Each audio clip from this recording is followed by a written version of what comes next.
one of the things I definitely felt my education experience missed out on was the whole life after education and how to cope with like paying taxes and writing a cover letter and actually getting a job and stuff like that. So will the Pearl Yeah. help people with that and learning what to do when you're not reliant on your parents anymore? And Yeah, the adulting part, right? yeah. So, I mean, that's the hard part. And so this is one of the things I talk about a lot. I'm really glad you asked that question, because we prescribe everything for students in the classroom. We tell them what to do, how to dress. I mean, like everything we talked about before, right? And then you turn 18 and you are like, okay, now you've got to figure out adulting. Good luck, right? Yeah. And we expect you to be autonomous when we've never let you be autonomous before. So this is one of the things that the Pro will work on, and everybody will work with me until the school grows too big that I can't, manage with every student. But initially, every student will work with me. We'll create their educational plan. We'll co-create it together. Like, I won't give it to them. They will tell me what they're interested in, and we'll figure out those aspects of what they feel is important to them. And we'll talk about things like, where do they want to go? What kind of housing do they want? Because all of those helps you set your goals. Like, if you know Yeah. that you want to live in London and you want to live by yourself in this particular neighborhood and a studio apartment costs $3,000, then you have to plan the rest of your life. And like, if that's your dream of what you want it to look like, you have to do a lot of planning around how to get there.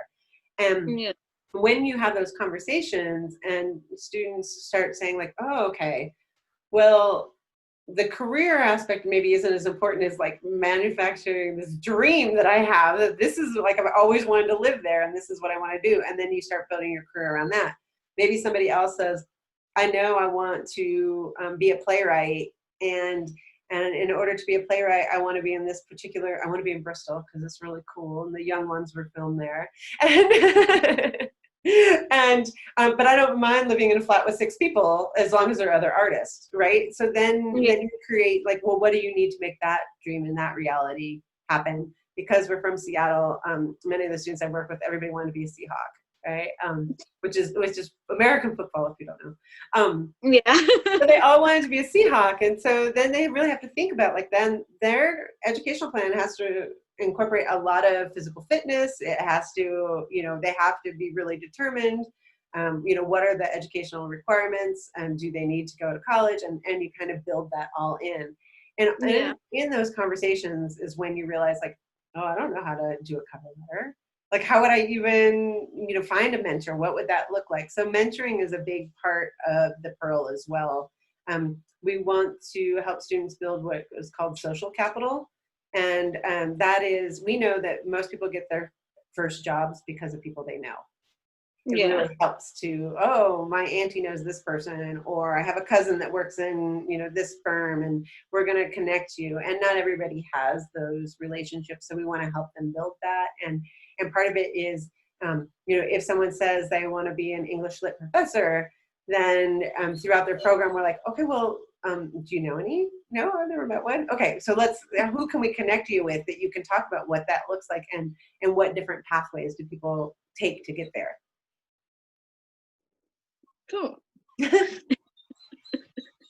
It's good because there's the socialization aspect there too, because I know one of the things that because homeschooling isn't as common in the UK, I don't think, but one of the things that always seems to be is the homeschool kids are different and weird because they don't talk to anyone, and so there's the kind of very different side of the socialization there, especially like growing up.